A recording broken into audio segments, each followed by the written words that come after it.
بسم اللہ الرحمن الرحیم۔ السلام علیکم ورحمۃ اللہ وبرکاتہ۔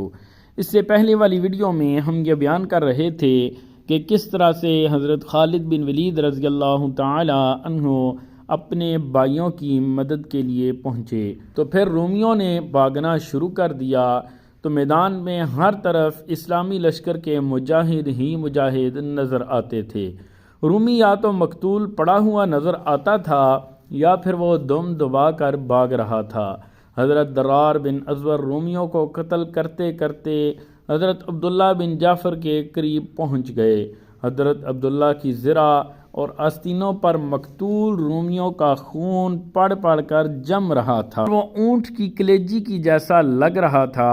حضرت درار نے حضرت عبداللہ سے کہا کہ اے رسول مقبول صلی اللہ علیہ وآلہ وسلم کے شہزادے، آپ نے اپنے والد کا بہت اچھا انتقام لیا ہے اور اپنے دل کے سوزش کو رومیوں کے خون سے سرد کیا ہے۔ حضرت درار بن ازور نے اپنے چہرے پر کپڑا باندھا تھا، صرف آنکھیں نظر آتی تھیں، لہٰذا حضرت عبداللہ نے ان کو پہچانا نہیں اور پوچھا کہ اے دین اسلام کے مددگار، آپ کون ہیں؟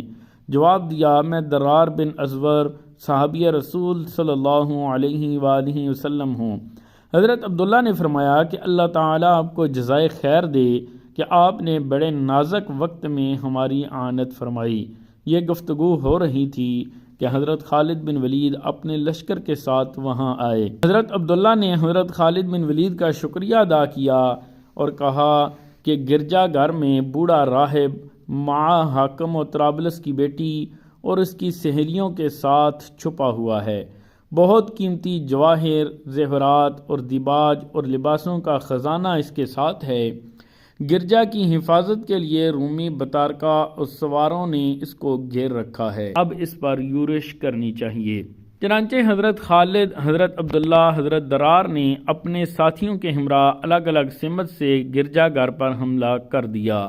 رات کا وقت تھا، رومی سپاہیوں نے مشعلیں روشن کر رکھی تھیں اور گرجا گھر کا محاصرہ کر رکھا تھا۔ آگ کی روشنی میں رومی سپاہیوں کی زریں تھیں، تلواریں مثل آئینہ چمک رہی تھیں۔ جیسے ہی اسلامی لشکر کے مجاہد گرجا گھر کے قریب گئے، تمام رومی مجاہدوں پر جھپٹے۔ ان کا سردار ایک باری ڈیل ڈول والا بطریق تھا، وہ رومی سپاہیوں کا مقدم تھا اور ایک خونخوار شیر نر کی طرح آگے چلتا تھا، شیر کی طرح دوڑتا تھا اور گھوڑے کی زین پر اس طرح چپک کر بیٹھا تھا کہ گویا وہ گھوڑے کے جسم سے پیوست ہے۔ اس بطریق نے حضرت درار بن ازور پر حملہ کر دیا۔ حضرت درار ان کی جسامت دیکھ کر محو حیرت تھے۔ باری ڈیل ڈول ہونے کے باوجود اس کی سرعت، جست، حملے کی شدت اور مقابل کا وار خالی پھیرنے کی مہارت دیکھ کر حضرت درار سمجھ گئے تھے کہ وہ بڑا جنگجو اور ماہر فن حرب ہے۔ دونوں لڑتے لڑتے ایسی کشادہ جگہ پہنچ گئے جہاں بآسانی گھوڑا دوڑا سکیں۔ دونوں نے جنگ کے جوہر دکھا کر اپنی جنگی مہارت کا ثبوت دیا۔ بطریق بڑی شدت سے حضرت درار پر وار کرتا تھا اور غالب ہونے کی حد درجہ پر سعی کرتا تھا۔ حضرت درار بہت سی احتیاط سے کام لیتے ہوئے خود کو اس کی ضرب کی زد سے بچاتے تھے۔ رات کا اندھیرا گہرا ہو گیا تھا۔ حضرت درار کے گھوڑے نے ٹھوکر کھائی اور حضرت درار زمین پر گر گئے۔ بطریق نے ایسے شدید وار شروع کیے کہ حضرت درار ان واروں کو اپنی ڈال پر لیتے رہے۔ بطریق کے وار خالی پھیرتے رہے، ان کو گھوڑے پر سوار ہونے کا موقع نہیں ملا۔ اس دوران بطریق نے غلطی سے اپنے گھوڑے کی لگام اتنی زور سے کھینچی کہ اس کا گھوڑا پچھلے دونوں پاؤں پر کھڑا ہو گیا۔ بطریق کے گھوڑے کو چراغ پا دیکھ کر حضرت درار نے اپنے پاس عمودی گز گھوڑے کے حلق پر دے مارا۔ گرز کے لگتے ہی گھوڑا الٹا گرا اور بطریق بھی گھوڑے کے ساتھ گرا۔ بطریق نے فوراً کھڑا ہونے کی کوشش کی مگر گھوڑے کی زین میں دب کر پھنس گیا، لہٰذا اٹھ نہ سکا۔ حضرت درار نے ایک لمبی چھلانگ لگائی اور بطریق کے سینے پر سوار ہو گئے۔ حضرت درار اپنی کمر میں ہمیشہ ایک خمینی چھری لٹکایا کرتے تھے۔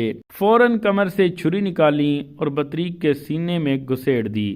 صرف ایک ہی وار میں بطریق کا کام تمام ہو گیا۔ چھری اس کے دل پر لگی اور اس کے دل کو 2 حصوں میں تقسیم کر دیا۔ حضرت درار نے بطریق کے گھوڑے پر قبضہ کر لیا۔ گھوڑے کے زین میں سونے، چاندی اور قیمتی جواہر کے نگینے جڑے ہوئے تھے۔ بطریق کے جسم کو خاک و خون میں ملا ہوا دیکھ کر اس کے ساتھ والے رومی سپاہی فوراً 9-2-11 ہو گئے۔ حضرت درار بطریق کے گھوڑے پر سوار ہو کر حضرت عبداللہ بن جعفر کی مدد کرنے پہنچ گئے، لیکن حضرت عبداللہ بن جعفر نے بڑی شجاعت کا مظاہرہ کر کے رومی سپاہیوں کو زیر و زبر کر دیا۔ گرجا گھر پر قابض ہو گئے۔ حضرت خالد کی آمد کا انتظار فرما رہے تھے۔ حضرت درار وہاں آئے اور تھوڑی دیر میں حضرت خالد بھی اپنے سامنے والے رومیوں کا صفایا کر کے گرجا گھر پہنچ گئے۔ مجاہدوں نے قبضہ کر لیا۔ نہایت قیمتی چیزیں، ریشمی تھان، سونے چاندی کے زیورات اور برتن، جواہرات اور ہیرے موتی دستیاب ہوئے۔ میلے میں ضروریات زندگی کی تمام اشیاء تھیں، وہ تمام چیزیں بطور غنیمت ہاتھ لگیں۔ سامان خورد و نوش افراد سے حاصل ہوا۔ علاوہ ازیں حاکم طرابلس کی لڑکی اور اس کی سہیلیاں قید ہوئیں۔ حضرت خالد کو اس معرکہ میں ایک شدید زخم لگ گیا تھا، لیکن زیادہ مہلک نہ تھا۔ حضرت خالد تمام قیدی اور مال غنیمت لے کر اپنے لشکر کے ساتھ دمشق کی طرف روانہ ہوئے۔ دمشق میں حضرت ابو عبیدہ اور تمام مجاہدین حضرت عبداللہ بن جعفر طیار کے لیے بہت فکر مند تھے، کیونکہ وہ حضور اقدس رحمت عالم صلی اللہ علیہ وآلہ وسلم کے چچا کے شہزادے ہونے کے ساتھ ساتھ شکل و صورت میں حضور اقدس صلی اللہ علیہ وآلہ وسلم کے بہت مشابہ تھے۔ جب ان کو حضرت خالد بن ولید کے ساتھ صحیح سلامت واپس آتے دیکھا تو اسلامی لشکر کے کیمپ میں خوشی کی لہر دوڑ گئی۔ تمام نے ان کا نعرہ تکبیر سے شاندار استقبال کیا۔ حضرت ابو عبیدہ بن جراح نے حضرت خالد بن ولید کا خصوصی طور پر شکریہ ادا کیا اور دعائے جزائے خیر و برکت سے نوازا۔ پھر مال غنیمت سے 20% نکال کر تمام مجاہدوں میں تقسیم فرما دیا۔ موٹے بطریق کا گھوڑا، معازین اور دیگر ساز و سامان کے حضرت درار کو عطا کیا۔ ساری تفصیلات ہم انشاءاللہ آپ کو نیکسٹ ویڈیو میں بتائیں گے۔ دعاؤں میں ہمیں یاد رکھیے گا۔ اجازت دیجیے، اللہ حافظ۔